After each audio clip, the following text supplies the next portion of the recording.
माता की, भारत माता की।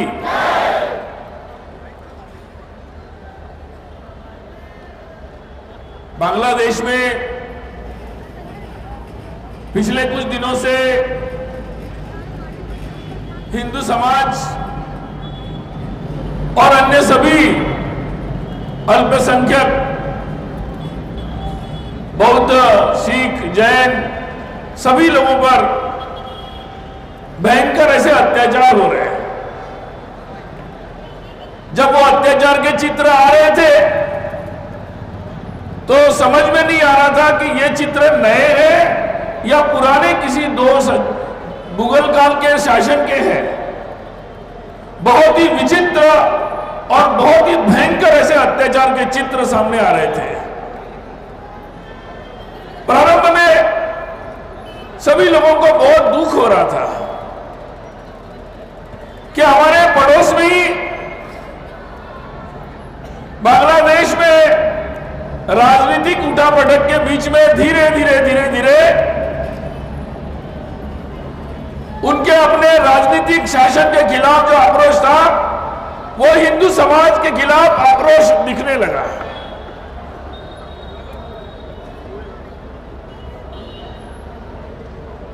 कितने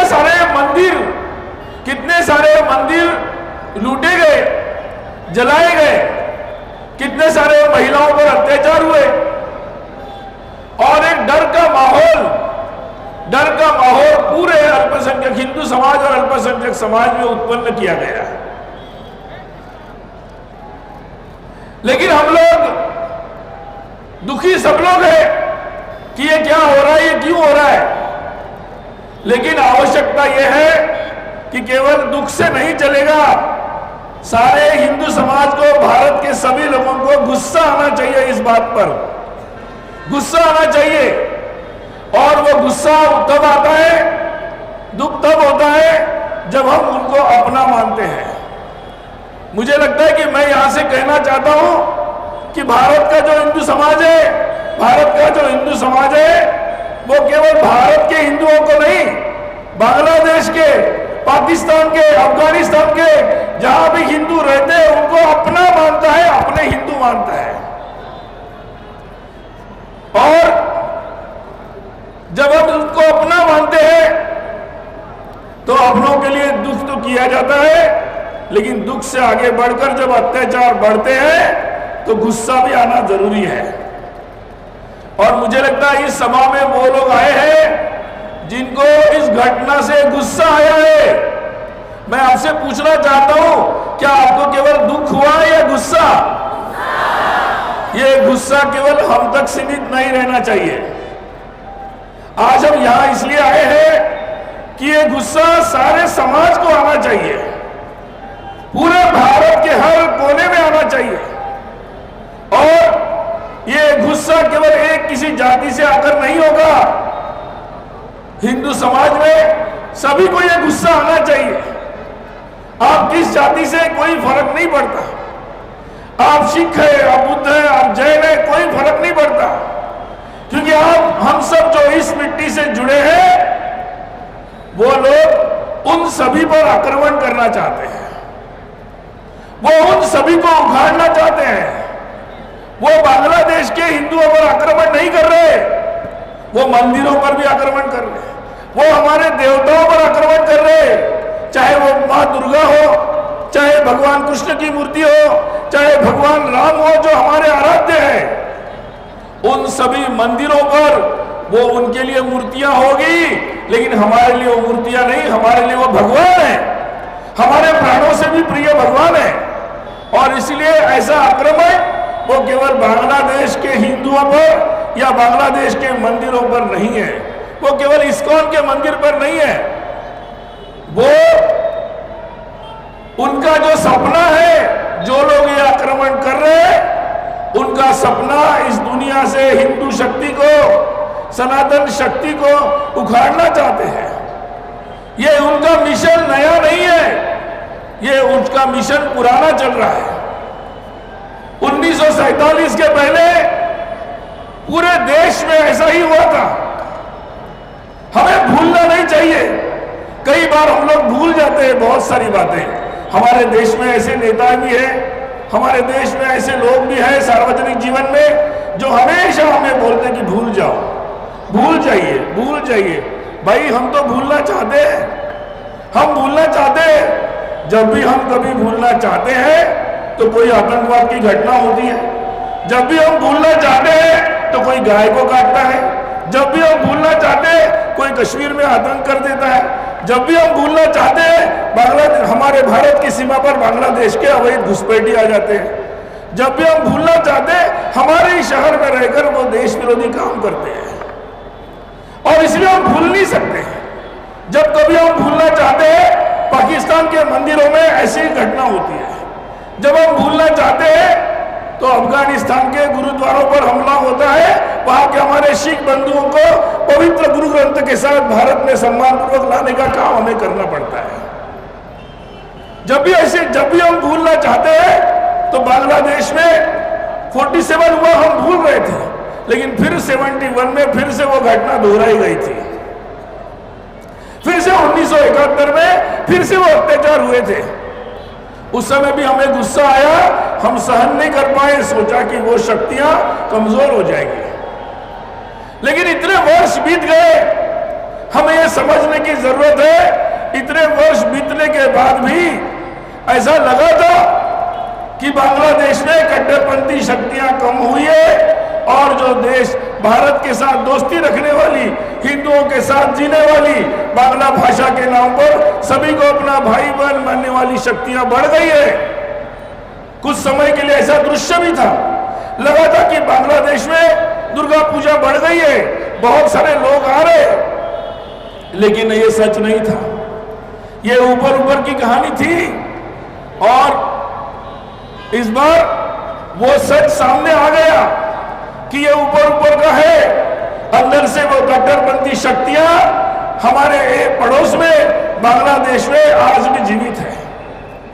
और उन्होंने ये खेल खेला है, लेकिन उन्होंने ये खेल खेला है, उन्हें ये ध्यान रखना चाहिए कि भारत के सारे हिंदू, पूरा भारत उनके साथ है। आज मुझे लगता है हम सब लोग यहाँ इस सभा में आए हैं और ये हम देश भर में, आज यहाँ नहीं हो रहा है, आज दिल्ली में हुआ, आज कर्णावती में अहमदाबाद में हुआ है, दक्षिण में भाग्यनगर हैदराबाद में हुआ है। देश के हर कोने में, हर गली में जैसे आप आए हैं, जगह जगह पर हिंदू समाज आगे आ रहा है। सारे हिंदू समाज, सभी लोग मिलकर एक साथ आ रहे हैं, ये आवाज बन रही है। अगर मैं कहना चाहता हूं बांग्लादेश की सरकार से कि इस आवाज को कमजोर न समझे, इस आवाज को कोई हल्के में न ले।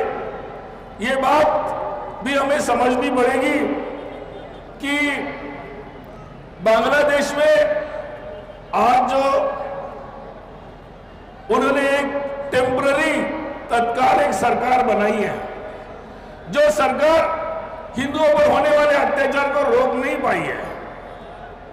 जो उस देश के प्रधानमंत्री हैं वो तो नोबेल शांति पुरस्कार उनके पास है। दुनिया में शांति फैलाने के लिए जिनको ये पुरस्कार दिया जाता है, ऐसे वो है। लेकिन आज ही हमारे भारत में जो नोबेल पुरस्कार जिनको शांति का दिया गया, कैलाश सत्यार्थी जी, उन्होंने भी एक वक्तव्य दिया है और उन्होंने अपने शांति पुरस्कार वाले यूनुस भाई को बताया कि भाई शांति पुरस्कार तुमने भी लिया, मैंने भी लिया, लेकिन तुम क्या कर रहे हो? मुझे लगता है आज दुनिया भर से ऐसी आवाजें आने लगी हैं। हम जितने जितने आवाजें उठाएंगे, दुनिया भर के लोगों को ये बात समझ में आएगी। क्योंकि आपको एक बात मैं बताना चाहता हूं, जिस दिन यूनुस जी ने शपथ ली, उस दिन दुनिया भर के 92 नोबेल पुरस्कार वालों ने उनको तुरंत बधाई दी, जैसे कि वो प्रतीक्षा कर रहे थे कि अराजक होगा, हिंदुओं पर अत्याचार होगा और उसके बाद हमारे यूनुस भाई आएंगे। और वो तैयारी बैठे थे, तुरंत आया। और बड़े बड़े विश्व के नेता, ऐसे 197 इतने नेताओं ने उनको तुरंत सपोर्ट किया है, उनको बधाई दी है। मैं उन लोगों को भी बताना चाहता हूं, इतनी जल्दी मत करो बधाई देने में, क्योंकि जो हिंदुओं के साथ अत्याचार करेगा, जो हिंदुओं के साथ अन्याय करेगा, उसका वो इसको हम सहन नहीं कर सकते, इसको सहन नहीं किया जा सकता। और इसीलिए ये आक्रोश, ये गुस्सा दिखाना जरूरी है। ये एक दिन दिखाने से नहीं होगा, ये धारा चलनी चाहिए, परिणाम होगा, निश्चित होगा। अब इस भारत के आवाज को कोई दबा नहीं सकता, कोई अनसुना नहीं कर सकता, हर एक को सुनना पड़ेगा। और इसलिए ये जोर की आवाज बहुत जरूरी है। ये जोर की आवाज इतनी होनी चाहिए कि पूरी दुनिया सुने। दुनिया में अगर कोई ऐसी शक्ति है जो इस अराजक को अप्रत्यक्ष रूप से सपोर्ट कर रही है तो वो भी समझ जाए, और जो लोग शांत बैठे हैं वो लोग भी जग जाए कि भाई दुनिया में, भारत के पड़ोस में ऐसी शक्ति नहीं रह सकती। और इसलिए ये मुद्दा हमारे लिए बहुत महत्वपूर्ण है। अगर हमने आज इसको चलने दिया, आज अगर इसको चलने दिया, ज्यादा समय ऐसे ही चलता रहा तो बहुत लोगों की हिम्मत बढ़ेगी, बहुत लोगों की हिम्मत बढ़ेगी, और बहुत लोगों को लगेगा कि भारत के हिंदुओं को कोई फर्क नहीं पड़ता, हम आसपास के हिंदुओं पर कितना भी अत्याचार कर ले, इन्हें फर्क नहीं पड़ता। मुझे लगता है कोई माफ करे न करे, हमारी आने वाली पीढ़ियां हमें माफ नहीं करेगी। हमारे आने वाली पीढ़ियां पूछेगी हमें कि क्योंकि जब भारत का विभाजन हुआ, शायद हम उस पार्टीशन को रोक नहीं पाए, लेकिन उसके बाद अब देश में किसी भी ऐसी प्रकार की, हमारे आसपास में कोई ऐसी शक्तियों को हम पनपने नहीं देना चाहते, और इसे बिल्कुल सहन नहीं करना चाहिए। अगर सहन करने की आदत से निकलेंगे नहीं तो फिर ये शक्तियां बढ़ेगी। आज इसलिए इस बात को पूरी तरह समझना आवश्यक है। एक तरीके से ये हम लोगों के लिए, इस जनरेशन के लिए, हमारी इस पीढ़ी के लिए, इस समय के लिए, इस मोड़ पर हमारे लिए एक महत्वपूर्ण एक चैलेंज, एक चुनौती हमारे लिए आई है। और इस चुनौती को हम लोगों को स्वीकार करना जरूरी है कि हम लोगों का संघर्ष एक रैली तक सीमित नहीं रहेगा, हमारा संघर्ष जारी रहेगा, हर तरीके से जारी रहेगा, जब तक बांग्लादेश के एक एक हिंदुओं को, जैनों को, बुद्धों को, सभी को न्याय नहीं मिलता, तब तक ये संघर्ष जारी रखना पड़ेगा। ये शुरुआत है, ये शुरुआत है। और मैं आप लोगों से कहना चाहता हूं कि हम लोगों को इसके लिए संकल्प करना चाहिए कि हाँ, हम तैयार है कि दुनिया में कहीं भी अगर हिंदुओं पर इस प्रकार के अत्याचार का कोई सोचता भी है तो भारत का हिंदू उसके विरोध में खड़ा है, उसकी आवाज बुलंद है, वो एक है, वो एक साथ है। और भारत माता की जो जयकार है उसको अगर हम गूंजती तब है जब हम एक हैं, और भारत माता की जय जयकार की आवाज तब गूंजेगी जब हम सब एक हैं। और इसलिए आज ये बात निश्चित है कि भारत सरकार और ज्यादा ठोस प्रयास करे। आज भारत के विदेश मंत्री बांग्लादेश गए हैं, आशा है कि बातचीत से कुछ बात निकले, ना निकले तो और भी उपायों को करना पड़ेगा। लेकिन बात अब लंबे, जैसे कई बार होता है, कुछ लोग यहाँ बोल रहे थे कि यूनो ने हमारे पाकिस्तान कश्मीर का मुद्दा यूनो गया था, बहुत साल लग गए, कुछ नहीं हुआ, विड्रॉइंग खत्म ही हो गया, फिर हमें ही हमारे सरकार को 370 हटाना पड़ा।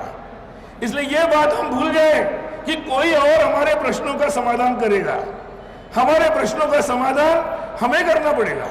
और उसके लिए हम एक साथ आकर इसको समझकर, जब समय आता है, क्योंकि हर समय ऐसी बात नहीं आती, जब समय आता है तब एक साथ खड़े होकर उस अवसर पर अपने शक्ति का प्रदर्शन करना, अपनी आवाज को बुलंद करना जरूरी है। और इसलिए आज ये जो बांग्लादेश की शक्तियां हैं, ये ऐसे ही काम नहीं कर रही। दुनिया में ऐसी कुछ शक्तियां हैं, दुनिया में ऐसी कुछ शक्तियां हैं जो दुनिया भर में ऐसे उथल पुथल करना चाहती है, जिनका उद्देश्य बांग्लादेश में नहीं, भारत में उथल पुथल करना है। वो हमारी हर बात में दखल देते हैं, हमारे यहाँ झगड़े लगाना चाहते हैं। ये वही शक्तियां हैं जो हमारे पड़ोसी बांग्लादेश में भी ये घटनाक्रम को चला रही है। उन्हें भी पहचानने की जरूरत है और उन्हें भी एक्सपोज करने की जरूरत है आज, और उन्हें भी ये बताना आवश्यक है कि हमारे देश में हमारे हिंदुओं के साथ और हमारे पड़ोस में भी हिंदुओं के साथ ये दखलंदाजी बंद करो, ये बंद करो इसको। ये हम लोगों की बुलंद आवाज आज पूरे दुनिया में गूंजना आवश्यक है।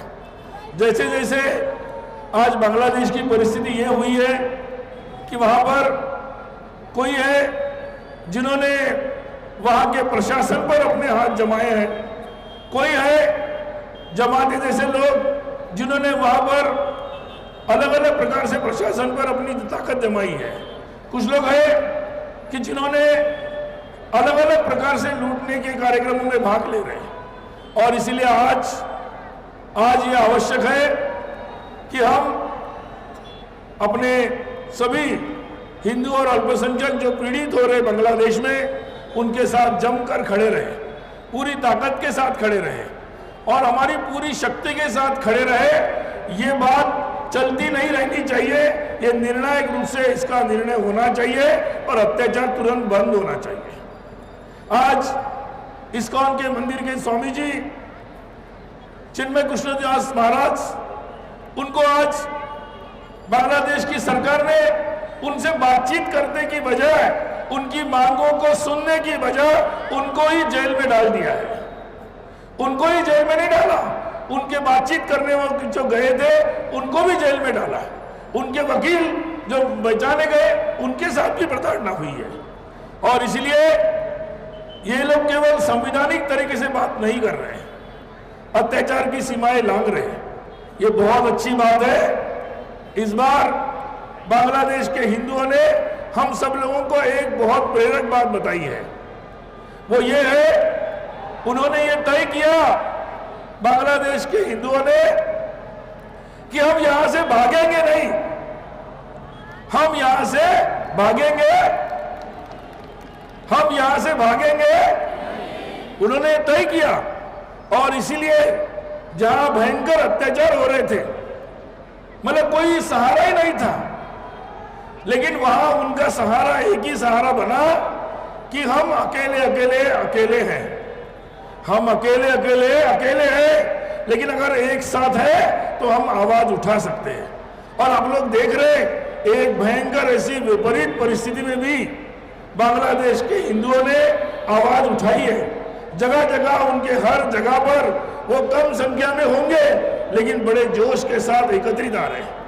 उनके ऊपर थ्रेट है, डर है, मौत का डर है, लूटने का डर है, महिलाओं पर अत्याचार का डर है, लेकिन उस सब डर को भुलाकर, क्योंकि उन्हें पता लग गया जो डर गया वो मर गया, जो डर गया वो मर गया, और इसीलिए उन्होंने उस डर को निकाल दिया है। ये मुझे लगता है कि पूरे दुनिया के लिए एक बहुत बड़ी मिसाल, बहुत बड़ी मिसाल हमारे बांग्लादेश के हिंदुओं ने खड़ी कर दी है। और आज इसीलिए शांति से पूजा पाठ और हरे राम हरे कृष्णा करने वाले इस्कॉन के हमारे सन्यासी, हमारे साधु, वो सारे लोग भी रास्ते पर आए हैं। क्योंकि अगर हम समाज, हमारा धर्म, हमारी परंपरा, हमारी अस्मिता, हमारी सुरक्षा अगर होगी तो ये सब बचेगा। और इसलिए आज ये बहुत ही एक महत्वपूर्ण ऐसे पड़ाव पर हम लोग हैं। आज हम इस बात को निश्चय कर ले कि निश्चित रूप से बांग्लादेश के हिंदुओं के साथ न्याय होना चाहिए। वहाँ की सरकार ये सुनिश्चित करे कि उनके अत्याचार जो हो रहे हैं वो बंद हो, जो दोषी है उनको सजा निश्चित रूप से मिले। वैश्विक समुदाय भी ये ठान ले कि हमें ऐसी अन्यायकारी बांग्लादेश की सरकार के विरोध में खड़ा होना पड़ेगा, और जो अत्याचार हो रहा है उसको रोकने के लिए पूरे विश्व के शक्ति को खड़ा होना पड़ेगा आज। और निश्चित रूप से भारत सरकार को ये प्रयास भी करना जरूरी है कि वो भी विश्व के देशों से, ऐसे लोगों से बात करे और एक विश्व अभिमत जुटाए, ताकि सारे लोग मिलकर ये अत्याचार को तत्काल रूप से समाप्त करें। आज ये समय की आवश्यकता है और मुझे विश्वास है कि आज जो आवाज यहाँ हमने दिखाई है पूरे देश में उठ रही है। इसका परिणाम जरूर होगा और निश्चित रूप से हमें न्याय मिलेगा। मैं अंत में बस यही कहना चाह रहा हूं कि हम संकल्प को दोहराएं, हिंदू सारा एक है तो हम सब अच्छे से जा सकते हैं, हम लोग आगे जा सकते हैं। और इसलिए आज पुनः एक बार ये हुंकार की जरूरत है। भारत माता की, भारत माता की, भारत माता की जय श्री राम।